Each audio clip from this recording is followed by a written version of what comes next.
Well, first of all, thank you all for coming. I mean, Lord knows Gaza is not necessarily the sort of sexiest war at this point because we have so many others in the region. I feel like a washing machine myself. But anyway, here we are today. Let's talk about this. So, we may never know the full intentions behind the Hamas October 7 operation. But if one of the goals of its architects was to sabotage the move towards normalization in the region, it's fair to say they've succeeded. It's been a year and 2 months since this war began. That's 14 months of a war that seems limitless in its cruelty, beamed to our screens every day. A war that has killed thousands in Lebanon, tens of thousands, maybe even hundreds of thousands in Gaza, that has obliterated entire villages, towns, and cities. A war where Arabs and Arab populations feel angrier and more helpless than ever before. And with whom are they angry? It goes well beyond Israel.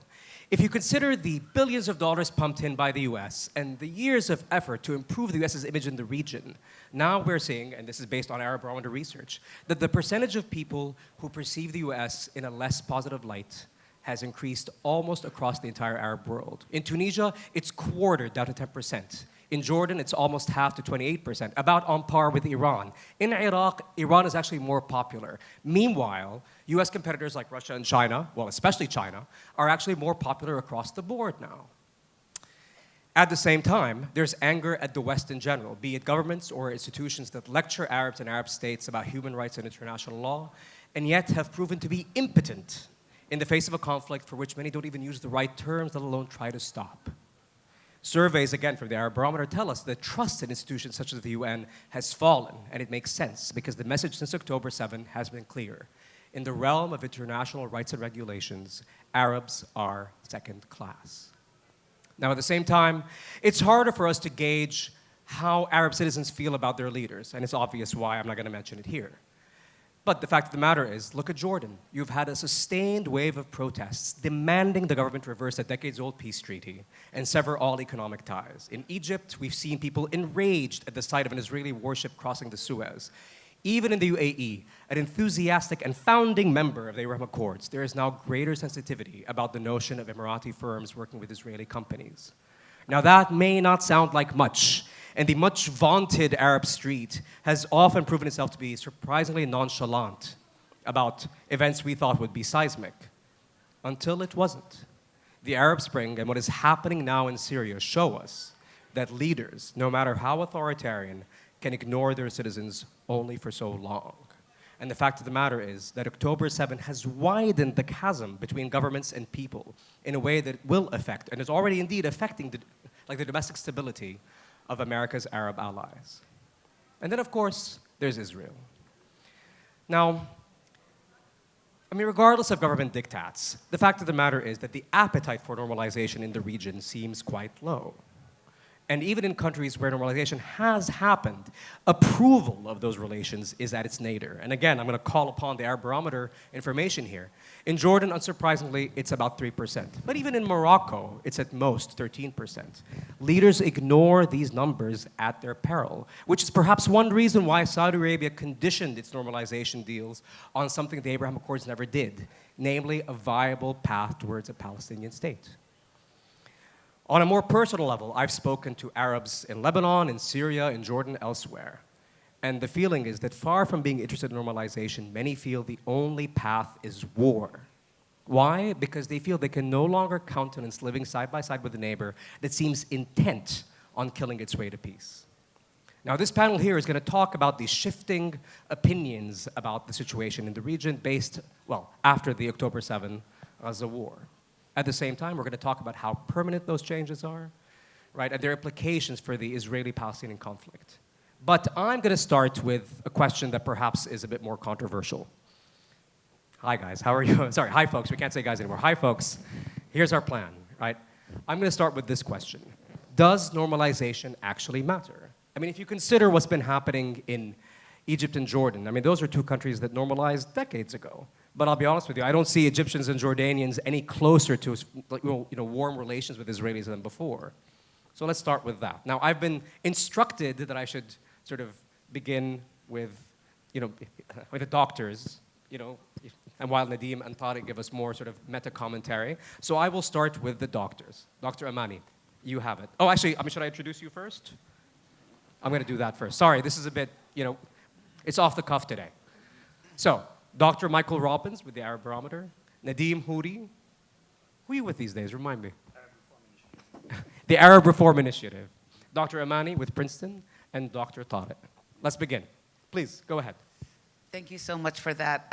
So to jump, first of all, it's a great honor and privilege to be here, so thank you. Thank you to the organizers for organizing the panel, and Middle East Council for organizing the panel and hosting us. In general, like if you think about the path towards normalization, what was at least happening in terms of developments in the region about 4 or 5 years ago, was that most Arab countries were moving towards some sort of normalization with Israel, with the understanding, or maybe without, but by and large, with the understanding that there should be some sort of permanent settlement on the Palestinian side of the equation, right? There was a lot of trepidation and hesitation and frustration on the Arab street that maybe Arab countries would move forward on normalization without resolving the Palestinian issue. And to your point, this is where we've always seen sort of a divergence between what regimes want and where public opinion is. So you're right on target. Even though Egypt and Jordan have normalized with Israel in terms of bilateral peace treaties, the sentiment towards peace or towards Israel, both in Egypt and Jordan, remains quite negative, and even more so today with everything that's going on in Gaza. So the idea has been, at least when we've broken it down in the Arab Barometer, what we find is that when you sort of link in support for an independent Palestinian state, there's far more likelihood of citizens to be more supportive of Israel's right to exist and of Israel more generally. But absent that, right? Absent that, support then depletes. So this idea that's been floating around, or this idea that normalization can continue to happen sort of by leaping over the Palestinian issue or bypassing the Palestinian issue, does not track well with Arab publics. We sort of saw some of this here, right, in Qatar during the World Cup match, right? For the longest time, at least even in discourse that I was involved in, even like in Washington, D.C. and elsewhere, people would say, the Arab world is ready to move on. The Arab world is really tired of the Palestinian issue. It's held back the Arab world. It's held back what's possible. There could be normalization between all the Arab countries and Israel. The Palestinian issue is just a thorn in people's side. And there was this discourse almost that, let's just try to forget about the Palestinian issue. And the first reminder in terms of public sentiment, in my opinion, that no, the world has not forgotten about Palestine, especially after the pandemic, is what we saw here during the soccer match. The World Cup soccer match. It could have been any game, and the crowds here in Qatar would start celebrating and singing and chanting for Palestine. This was a reminder. And then, of course, now with Gaza, we know that Palestine has never been more salient in terms of the public opinion of citizens in the region. Please, Dr. Michael, go ahead. To echo some of what Dr. Mani said, what we have really found in Arab Barometer is this challenge with normalization. Is that it's never been particularly well supported, but there are conditions for this. And so in Sudan and Morocco, after there was normalization that took place, the process there, we actually saw a higher percentage of people saying that they were for this. But what was this really meaning? It was that the more educated people in both these countries were actually somewhat more supportive. We saw somewhere about 30 to 40% saying that yes, this was a good deal, but what this really was about what was a good deal for the country. The U.S. recognition of Western Sahara, and then in Sudan being taken off the state list. Right, I was going to say that Morocco and Sudan specifically are specific cases because they got a particularly good suite from the Americans. Exactly. So, I mean, what they really were agreeing to was essentially this is a good deal for their country. And as soon as we see the Gaza war break out, in Morocco, this falls from 31% to 13%, basically where it was before. So we see the collapse of support for the deal. And I think it goes back to what Amani says, is that doing this without the Palestinian issue being resolved, without some type of dignity for the Palestinian people and cause, is really impossible. And what we've found before is in Egypt and Jordan, the two countries you mentioned, there is a very, very low support for really engaging with Israel at this point. It's two of the countries that are most opposed to this. But then we ask this slightly differently, is it necessary to coordinate some types of policies with Israel? And these are the places that are actually saying more so that yes, we do need to do that. It's something that can't be ignored just given the proximity of the two countries, that there is a recognition that Israel exists, but it also isn't something that people want peace with. So it is not going to be a warm peace without some type of of broader engagement with the Palestinian cause. I mean, that is essentially part and parcel of any type of normalization. So without that type of process, any type of warm relations is just not possible. Sure, so does it matter? Does it matter to whom? Because it's true, no one is envisaging today a war and peace with Israel, and frankly, for good reason. There's a genocide being committed, and Netanyahu is a wanted criminal, right? So who wants to make peace with a wanted criminal by the ICC? Well, but I'll push back on this for 1 minute, which is to say that, I mean, I would argue it's more a function of the government, I mean, not just Netanyahu at this point. I think we sort of, like reduce the problem to Netanyahu as a scarecrow, but the fact is that there is widespread consensus. But he's obviously the symbol, and the 2000 deals that were pushed were really about him. But what worries me, frankly, is the Abraham Accords and the trade deals between Morocco and Israel, between the UAE and Israel, dwarf the trade deals and the trade exchange that exists between Egypt and Jordan despite the years. Just to give you a number from the first 9 months of this year, in the middle of a genocide, $2.43 billion of trade exchange between Israel and the UAE. 2.43 billion, Egypt 430 million. Okay, so it gives you a sense there is something happening, and there are economic exchanges, and who's benefiting from these economic exchanges? We know the biggest export is what? It's not watermelons, it is Israel arms. So Israel Aerospace Industries, and this is not some private Israeli company, this is a state-owned company, actually announced plans to establish a shop in Abu Dhabi to turn Emirates planes into freight planes. Now, this is the same company that is also bombing and committing genocide in Gaza as we speak. So how do we feel about that? I go further. Morocco, Bluebird company is actually setting up in 2024, they started building a factory to develop so Morocco can produce drones, armed drones, and 50% of this private company is owned by the Israeli government. So on the one hand, you could say, you know what, not a warm peace. On the other hand, I'm seeing it that trade is booming, mostly sale of arms, mostly technology to spy on Arab populations. We saw Pegasus. And God save us from what's coming now that we saw the artificial intelligence that they're using to spy and to target Palestinians in Gaza. So I think we should pause and push back. And really the difficult question is, how do we make it that public opinion, when it's so overwhelmingly important, influence public policies? For me, that's the real question that we should ask ourselves, particularly when we're sitting in the Arab countries. Public opinion should matter. And why does it still not matter? Go ahead. I'll pick up on where Nadeem has left off, which is to say, why doesn't public opinion matter as much as it should? That's a much broader question, Nadeem, and one that should not sidestep the initial kind of core issue that we started discussing, meaning to answer you would turn this panel into an academic discussion about who formulates policy, who influences policy. Is it ruling elites? Is it the educated class? Is it lobbies? And it's all of that. But just going back to the core question, and I think that is an important starting point for expanding the discussion, and maybe starting off with what you asked. We actually, on October 5th of 2023, had organized a roundtable here in Doha at our institution with an advisor to UNRWA.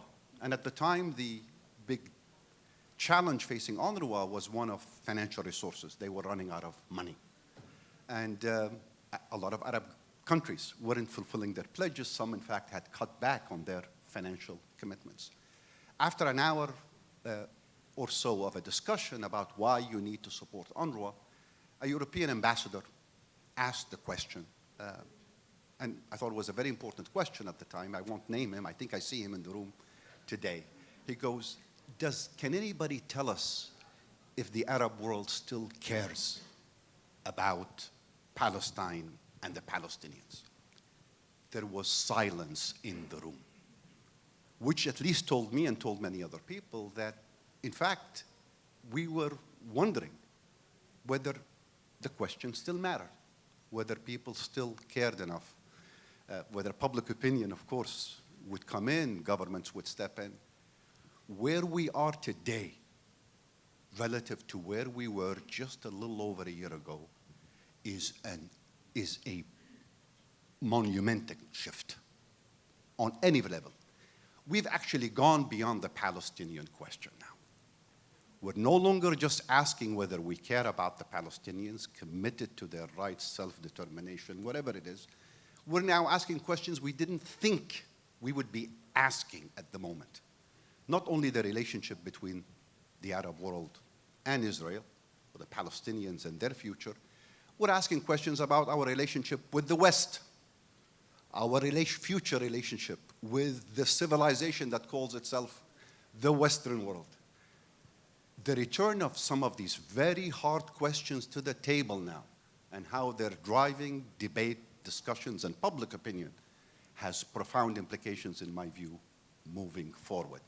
What the war on Gaza has done is essentially introduce into a discussion about the future of the international system, the so-called rules-based order, against the background of what's happening in Ukraine, accelerated a discussion that is much bigger, much more important, and in my humble opinion, will shape relations between this region and the world, but also how this region behaves, not only vis-a-vis the Palestinians, but vis-a-vis every global question of relevance. Case in point, and I'll stop here, look at what just happened in Baku 2 weeks ago. You averted the collapse of an agreement at the last minute. Why? Because of growing mistrust between what you might call the global South and the global North, between the West and developing countries. The Palestinian question, what's happening in Gaza, is feeding into this. It's accelerating the gulf, the divides, the mistrust, and increasingly moving forward, potentially, the emergence of this multipolar system that everyone is talking about. Well, so that's a fascinating point, actually. It's worth a clap, because it's actually a fascinating point. I mean, the fact is that there is this sense, I think, of greater, let's say, antagonism between the global North and the global South. And I've had the, I suppose, the terrible privilege of covering Ukraine and covering Afghanistan and covering, various wars. And it's fair to say that the interest and sympathy you would hear from Western audiences when it came to Ukraine dwarfed whatever you would hear about Lebanon and Gaza. And I think, there is actually a larger point here, which is that, we as Arabs, and I think, Palestinians perhaps are the canary in the cave here, but it seems clear that Arabs in general, the view for them is that they are supposed to accept, I guess, whatever crumbs go along. The word in Arabic is mazra, and my theory here is that basically, your intention is not to keep your cows and sheep in luxury. Your intention is to basically give them as little as possible, while keeping them able to produce enough milk and what have you for you, right? But the intention is not to actually center their rights and give them luxuries, right? Those luxuries seem to be more kept for audiences that are, let's say, whiter perhaps, or that are perhaps, Israel, but certainly not the Arab world. And I guess the reason why I'm asking this, and this is a long preamble for the following, if we are seeing that the policies, from the global North are no longer in line with people's aspirations in the region, right? And the governments, we can agree, are more aligned with the global North or with the governments because, because of linkages, whether that's because of weapons or whatever. Where does that leave us? This, I guess, goes back to Nadim's original point. How can public opinion actually affect public policy? And, case in point here is Lebanon. I remember back in, 2019, when a quarter of the population was on the streets, and I gotta say, nothing happened, right? Gaza, we've heard people shout all the time over the last year. Nothing has happened. We're still in the genocide. We're still in the situation. So what do you think? This is not a very hopeful question, but let's hear. Let's start with Michael again. I certainly think that these are the changes that you're seeing, and it is, I think, one of the more surprising findings we had more recently, the Arab Barometer, is that if we compared who's standing up for the right to human rights and freedom of speech in the Arab world, comparing the US and China, we actually started to see the countries surveyed after October 7th were saying China, which is just a case in point, I think, of the loss of credibility. I think as you're getting at, one of the things that was particularly surprising, or not surprising, but we noted was that the ratings of Russia, the favorability of Russia, was often 3 to 4 times higher than its support for its invasion of Ukraine.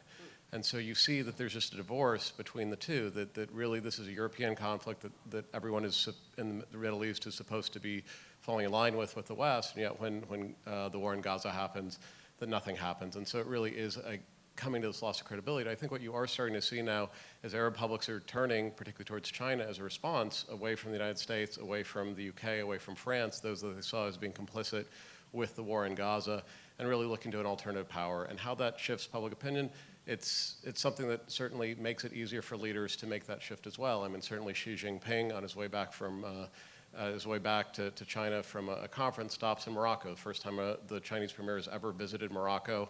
It's a longtime U.S. ally, and is warmly welcomed there. I mean, it is starting to be something that is, as you're seeing the protests in Morocco, another way that the leaders can potentially come into line with the public is to embrace the foreign powers that they're. It creates an environment that's more open for leaders to be able to make that pivot and make that turn in a way. And so I do think that you're likely to start seeing some of these changes take place with the shift towards China. We haven't seen that as much towards Russia at this point. I think that the legacy of Syria may be an issue there, but certainly it creates an opening for China. Please, Dr. Amani. So building on what Michael said, so I would actually argue that public opinion is extremely important in the context of the Arab world, even though we always see a divergence between Arab public opinion and regime policies or across the board. Here's why it's important, and I've written about this extensively, which I will still maintain that there are always external and especially Western attempts always to use Arab public opinion against the interest of Arab people. Let me elaborate. Yeah, I was going to ask. Let me elaborate. So let's just take Gaza as the most recent example.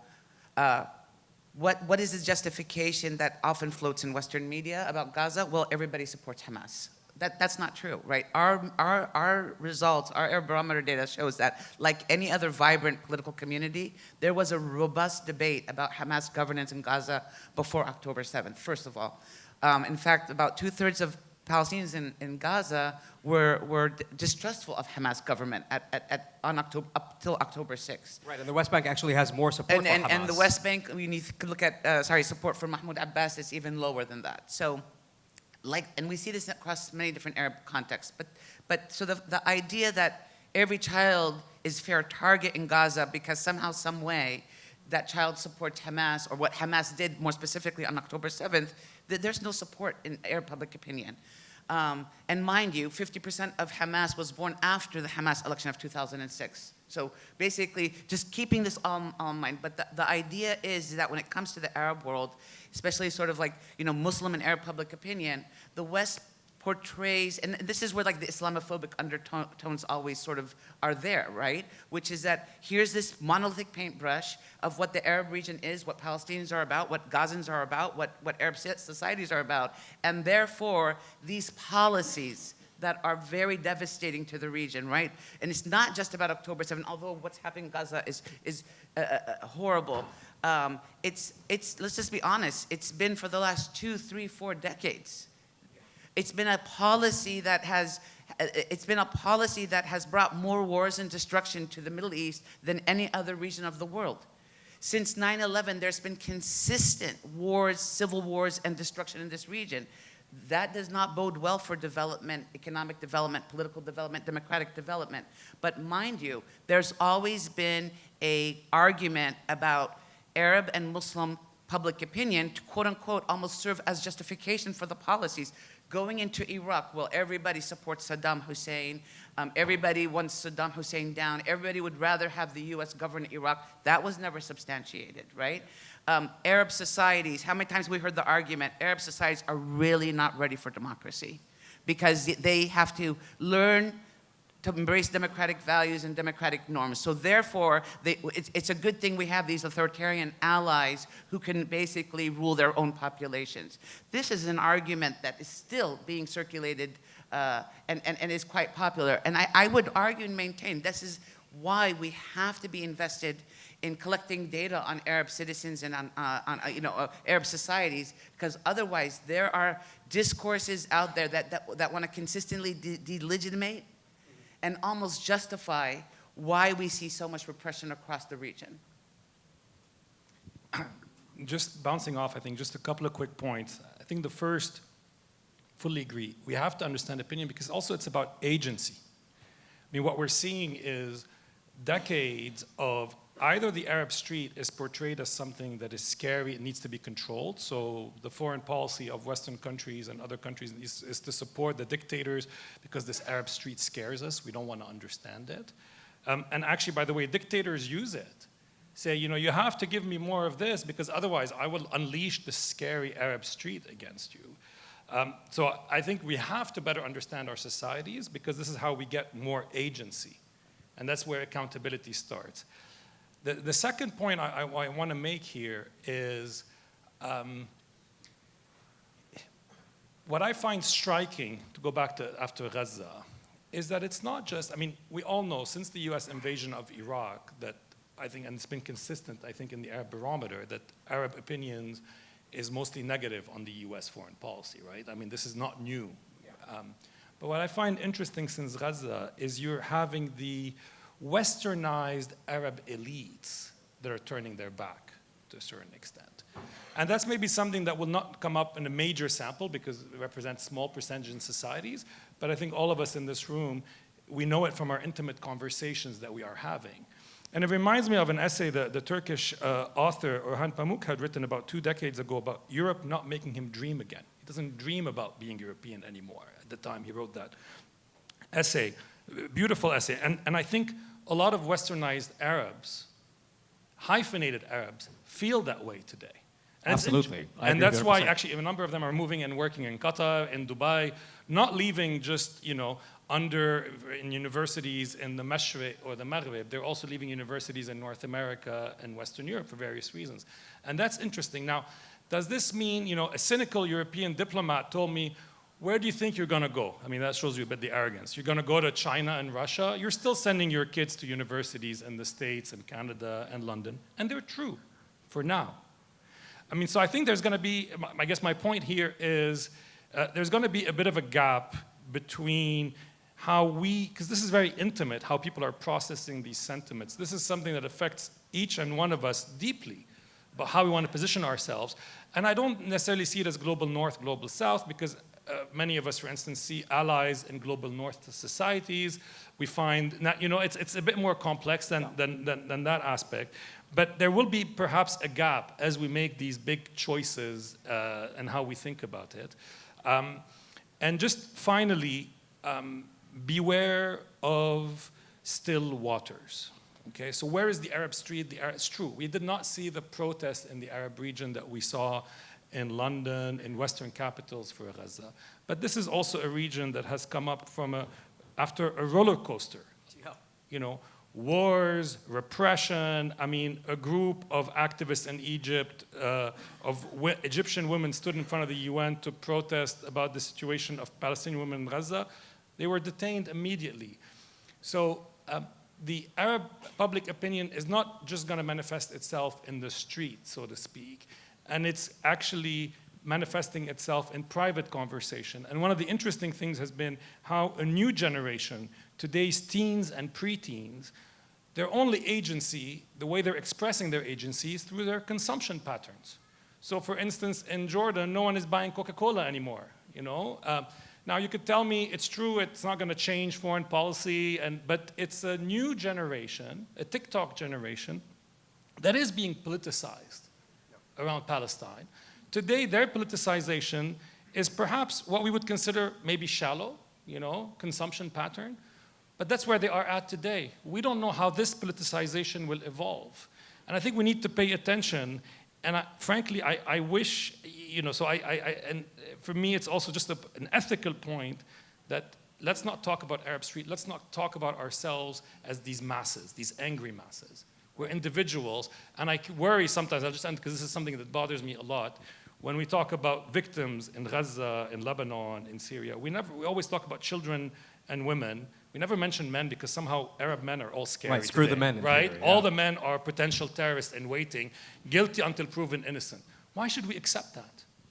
Why should we accept that, they're not, that all we want is to be treated equally? And I think that feeling is very, very powerful. The question is, where are our allies? How we're going to build it? Internationally, locally, regionally. And I think this is what we need to be focusing on for the future. Well, so before I go to Tariq, I'm just going to build up on your point. I mean, as a hyphenated Arab man, I can tell you that, I'm supremely westernized. I speak English in many ways better than Arabic. I certainly write in English better than I write in Arabic. I can quote pop culture in America like nobody's business. I'm not going to tell you about sort of the latest thing on Shahid. But you are correct in saying that at this point, I myself feel that I was hoodwinked. Honestly, I feel like I was tricked. You know what I mean? Like, I was basically believing the notion that, America is about the notion of merit or about sort of, equal rights and all that stuff. I feel like a fool, honestly. Right? I don't say this very often. I'm very arrogant as most people know, but still, like the point remains. I really feel that I was hoodwinked, and that seems to be a common feeling among many of my peers who are, in theory, these sort of, elites. Well, what do you think? Tell us. Without a doubt. Hoodwinked, fooled, thrown under the bus. Since Nadeem has brought up the class of what you might call Western educated Arabs, they're probably the biggest casualty in the last year. Of course, nothing compares to what people in Gaza are going through. But in terms of a class of people who were attached to certain ideas, values, norms, worldviews, they're completely bankrupt. I've spent the bulk of my life building bridges, hoping to be a part of a world that really is rules-based and where Arabs are respected and treated equally as others. I'm walking away from that. Not only do I feel disillusioned and disappointed, I actually don't believe in that anymore. And that is perhaps the most dangerous aspect of this. I no longer believe in a... Islam tummak, tamaman. It's the way it is. I'm on a roll today, it seems. He should be leading it. I'm just, But underneath that is a lot of pain also. Is a lot of disappointment. And I've said this to a lot of my colleagues. Amani and I perhaps go back closest in age. We used the term right before most people came in. We've been in the trenches for a very long time. And we're still standing. But we're also tired. We're exhausted. And we're hoping against hope. At a time where increasingly we no longer have answers for major existential questions about life and death, about being a Muslim, being an Arab. We can't talk to our kids anymore. Public opinion and the accumulation of what's happened in the last year is not necessarily going to transpire tomorrow or next week. There is an entire generation, I would say a super majority of Arabs, who grew up with very limited knowledge about the Palestinian question. The last Intifada happened before they were born. Many of them grew up in a world where, well, it was the Abraham Accords, the model, or perhaps the approach that was presented to them. And yet, this supermajority of Arabs has had to witness, bear witness, day and night to everything that has happened. They're coming up, they're growing up with a fundamentally different view of the world, of themselves, of others. Where this goes is where I think is an issue we need to be thinking about, worrying about. And I guess my message to people in the West, and here I agree with you, Nadeem, maybe the category global north, global south is not always helpful. I used it in the context of the climate change issue. But the category of the West, with everything it presents, values, norms, civilization, etc., is part and parcel of what needs to be dealt with now. And that's what our kids are. He's on a roll. كمل, come on. شو مالك؟ عم تحكي, احكي. What did I say? No? Well, we have 9 minutes left, and I'm supposed to sort of open this up to questions, and so I will, even though I like to talk. So, who wants to ask? Sorry. Well, I'll start with you over there with the glasses, because you're the one who raised your hand first. Should I give you the mic? I'll come to you the mic. Is that okay?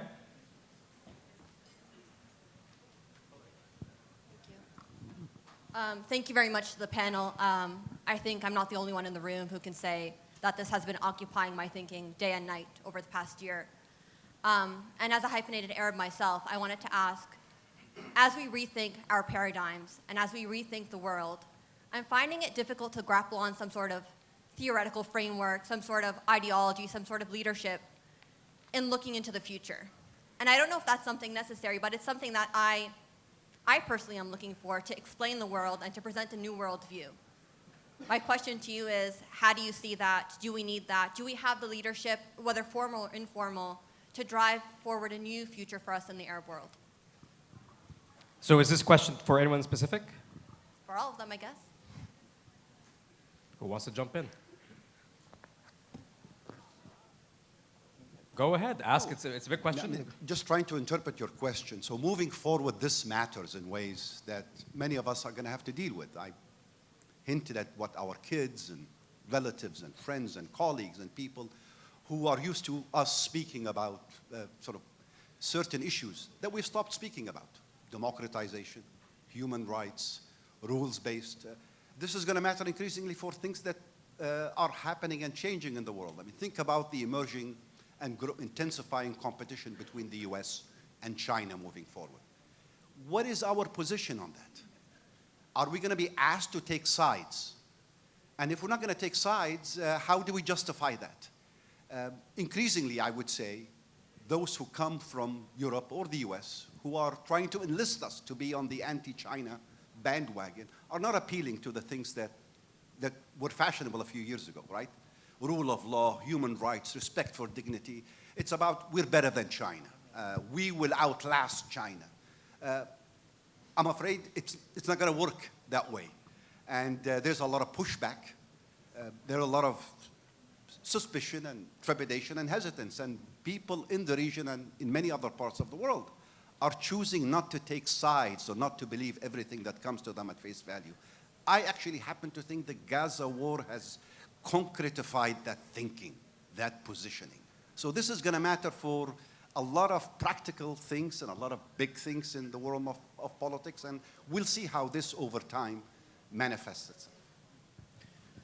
Please. Just really briefly, so just echoing what Tariq said, I think I'm looking forward to advising the next generation of dissertation theses that ask the question of how did the war in Gaza undermine what we consider to be like in the international norms and standards globally. What will the next generation of children, and not just reifying children, but what will the next generation behind us think of international norms? Is there something like an international order, or is that being dismantled? Those are really critical questions. And the truth is, we might want to be asking ourselves also structurally, right? Even, in the context of like the Middle East, are we still invested in international order even though members of that international order undermined the norms that that international order purportedly upheld? 100%. Is there still benefit in having an international order that we will champion? Because there is this worry that if there isn't an international order, right, and doesn't, what will happen to the nations of the world? So this is also an opportunity for us to be asking these questions as members of the Middle East states as well. But there are going to be these fallouts that will emerge because of the Gaza war. So Nadeem, I'm going to go to just get very briefly on this, because I think this Go is ahead. a fascinating question. And for me, we have to realize that Gaza is not just today resonates in the Arab world. It's become a global justice issue. And so I think in a way we're very much located at the heart. What the last question is about is a question I hear from young people across the world. Gramsci's saying the old world has died, but the new world is yet to be born, is resonating across so many people because we see this. So for me, the issue is man and Zoe. We should not isolate ourselves. We should build tomorrow's world with those who want to build it with us. And they may be in South Africa, and they may be the youth in London today, or in Boston tomorrow, in the university campuses, on American campuses. I actually think this is our moment to engage in the conversation, to lean in, and to find these partners, wherever they may be, to build that narrative. Because I think today Gaza resonates in the US because it reminds people of Native Americans' struggle. It resonates with people in Europe for various reasons. It's become a sign of injustice because people see as well that the economic system is deeply unjust. We haven't talked about environmental issues. For me, it's very interesting to see someone like Greta Thunberg, from Fridays for Right. who started, everyone loved her in the West when it was just about the environment. Well, guess where her environmental activism got her, because she was thinking about environmental justice. She is today standing with Gaza. Suddenly, everyone hates her in the West. Oh, she's scary now. She's no longer this cute girl who's invited to speak at UN General Assembly. But look at her trajectory. We also need to make our trajectory from our own wounds, from Gaza, from Beirut, from Damascus, from Baghdad, to meet them somewhere, to say, yes, we're thinking about Gaza, but we're also thinking with you about what is the global order we want to build on the environment, on the economy, and I think we can do it. I actually have a lot of faith in the younger generation. It is a totally globalized, and we should not just be these flyover countries where we don't get a say. And I think this is why public opinion is so important. Well, so Dr. Michael, I'm going to build on that.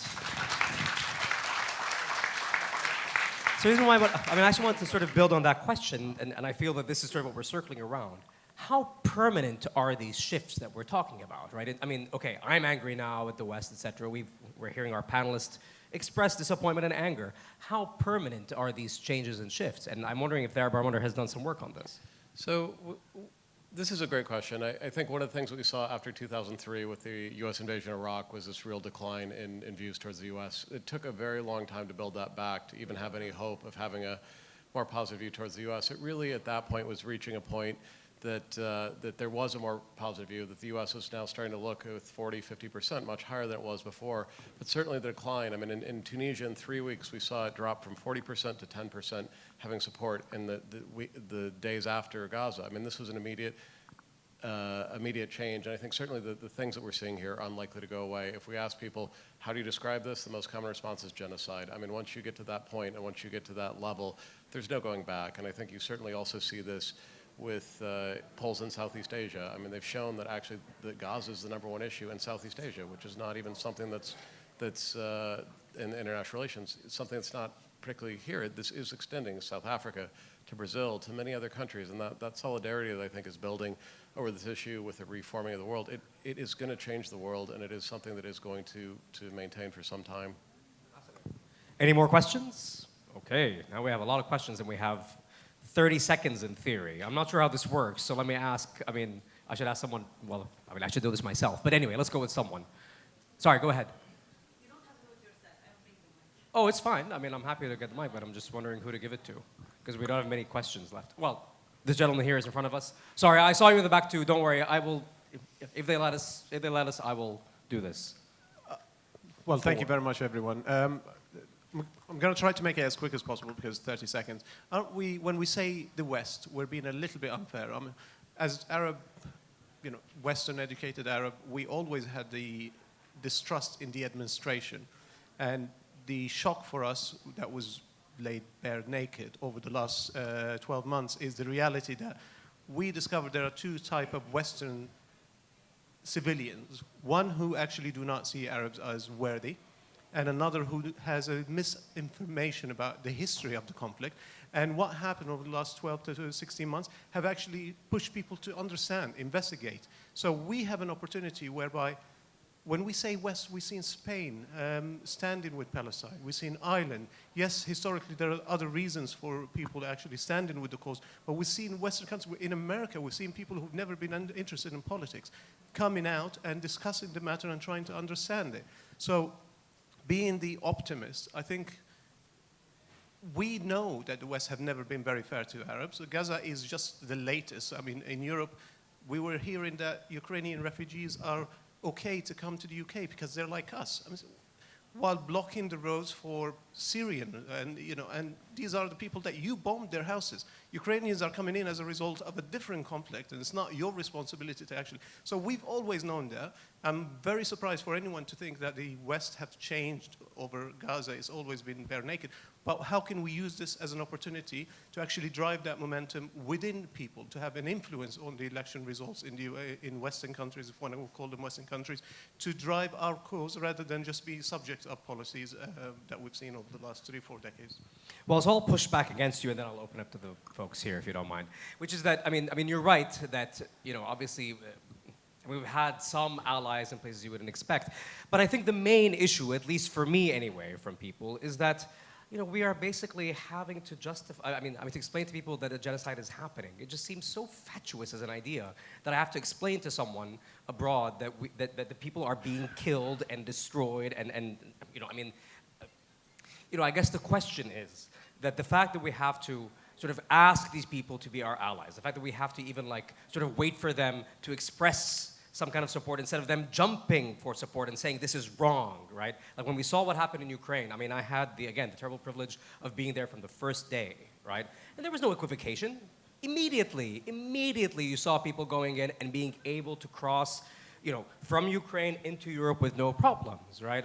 I again had the privilege of walking with the Syrians from Turkey all the way to Europe, and I saw the obstacles that were there. And my problem with it is, and I must say, this is the issue that sort of drives me crazy, is that it's clear after all the effort that I think people like us have done to be integrated into Western societies, etc. After all that, right, you are still not considered human enough, to get sort of the default level of, solidarity, right? I don't want to explain that a genocide is happening. A genocide is happening. There's no question of it, right? It is clear, right, at this point. Like, why should we wait for people to sort of, take the time to understand that and let it percolate, right? There are moments of unequivocation that should be there, right? And if they don't, well, I don't know. Then it's a matter of clash of civilizations. Again, I'm clearly not an optimist, so, we differ in that sense. But anyway, please, go ahead. One of you, because we have 2 more questions, and I was told I have to cut this off. One more question. It's a lie. One more question. Please, one of you. Just maybe to build on what was said, what you said, and what Munder said. I agree. Nadeem is right. Yes, we should be building a better world, but let us not lose sight of what happened now and move past it, is what I'm saying. And my view is this time it's different. Yeah, we've been thrown under the bus before multiple times. This time it's different. It feels different. It goes to the core of everything that one thinks about. And I'll just cite one example, and forgive me for being very personal again here, Munder. I recall the moment of 9/11. I drove to class that day. I had a classroom full of 250 students in a US university. I cried in front of students because I felt immensely upset that my beliefs, rooted in my Arabism and Islamism, would be associated with something as horrible as what happened on 9/11. I did this voluntarily. No one asked me. I have received in my office in Doha in the last 12 months delegations upon delegations, individuals upon individuals coming from Western countries, many of them representing governments. Not a single one of them started the conversation by acknowledging what could possibly be the pain that people are going through. This is personal. It's happening now. In fact, there are people who try to pretend there is nothing happening. That is the sense in which we can't just go back to business as usual. We miss the opportunity to fix things. And ultimately, we'll build that order. But I'm not quite ready yet to go back to what I was just a year ago. I'm not. Well, the last question. We have a lot of people. I guess there are no questions. That was a lie, yet another lie. Sorry, everyone. Well, thank you for coming. I really appreciate you being here. Thank you. And please thank our lovely panelists.